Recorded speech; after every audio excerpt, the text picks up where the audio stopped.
Alors ici, ويقول الشيخ أبو زهرة رحمه الله, il dit في بيان سبب ظهور التصوف, dans la clarification de la cause de l'apparition du tasawwuf, du soufisme, وينابيع التي استقى منها, et les sources qui ont amené les soufis à cela, c'est-à-dire ont-ils puisé cela dans quoi? نشأ التصوف من ينبوعين مختلفين تلاقيا. Il dit les soufis sont apparus de deux sources. Deux sources qui se contredisent, mais quelque part qui se rencontrent. الينبوع الأول وانصراف بعض العباد المسلمين إلى الزهد في الدنيا. C'est le fait que certains musulmans adorateurs se sont écartés de la dunya, se sont écartés de ce que Allah subhanahu wa ta'ala leur a autorisé. La dunya a été créée pour vous, ya rijal. Tous les hommes, la dunya a été créée pour vous. Et tu t'écartes de la dunya. Donc, lorsqu'ils se sont écartés de la dunya, ils se sont coupés de tout pour l'adoration. Pourtant, Allah ne leur a pas demandé cela. Et cela a commencé depuis l'époque du prophète sallallahu alayhi wa sallam. Car il y avait certains compagnons, d'autres qui ont pris la résolution de se lever la nuit pour prier mutahajjidan wala yanam, sans dormir. C'est-à-dire ici l'exagération a commencé depuis ce moment-là. Ils ont voulu prier toute la nuit sans dormir.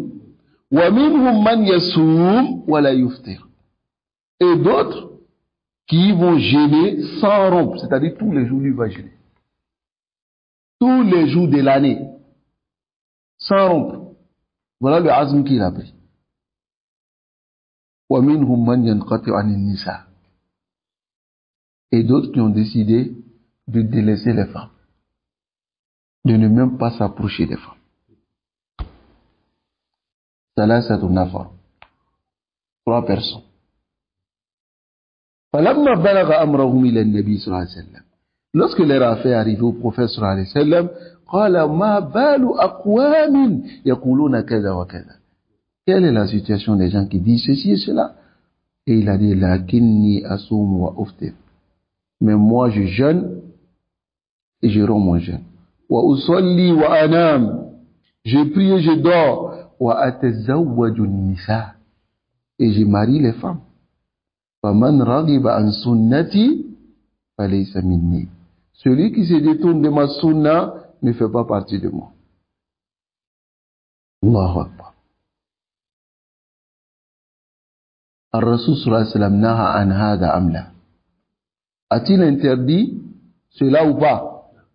Et ceux qui sont apparus après, qui ont augmenté dans le zuhud, qui se sont écartés de la dunya, qui se sont empêchés le mariage, est-ce que le prophète sallallahu alayhi wa sallam n'a-t-il pas mis en garde contre cela? Mais des gens sont apparus et ont voulu montrer que c'est eux qui connaissent plus que les compagnons. C'est eux qui sont plus des adorateurs que les compagnons. Et le shaitan, indahu nuzghatan. Il a 2 nuzghas, 2 brèches que le shaitan utilise contre l'être humain. Soit le laxisme, soit l'exagération. Mais le juste milieu, le shaitan, il t'enlève du juste milieu. Soit tu es dans le laxisme, soit il te met dans l'exagération, tu penses que tu es mieux que tout le monde. Tu penses que tu es le seul. Hatta tamunna ala Allah. Jusqu'à ce que tu vois même que tu fais du bien à Allah. Allah nous préserve de cela. Alors que là-bas, le Coran a interdit al-bid'ati rahbana. Allah dit wa rahbaniyatan ibtada'uha. Et la rahbaniya qu'ils ont innové. Qu'est-ce que la rahbaniya? La rahbaniya, c'est azur fi dunya, délaisser la dunya. Kullu.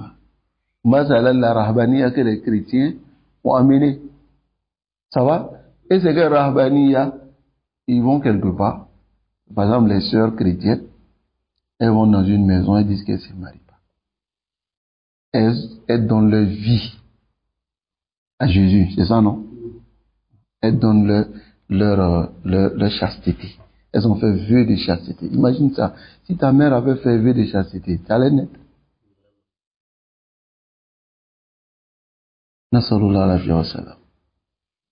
Bon, toi, les hommes aussi font vœu de Hakeza, Dakhala, Inda Soufiya. C'est rentré chez les soufis aussi. Alors que Allah a interdit cette rahbaniya dans le Coran. C'est interdit dans le Coran ou pas? Non. نهى الله ذلك في القرآن ولكن بعد أن انتقل النبي صلى الله عليه وسلم إلى رفيق الأعلى. Mais après que le messager d'Allah صلى الله عليه وسلم est décédé, ودخل في الإسلام ناس كثير, beaucoup de personnes sont entrées dans l'islam من أهل الديانات السابقة, parmi les gens des autres religions. Et c'est là maintenant que le façade est venu. Parce que quand les gens des autres religions se sont convertis et ils sont rentrés dans l'islam, Kasura Zuhad, les ascètes, ceux qui s'écartent de la dunya, ils se sont augmentés. Alladina ghalu fi zahadati fi dunya wa na'imaha. Ceux qui ont exagéré maintenant dans le fait de s'écarter de la dunya et des plaisirs, ça va, de la dunya.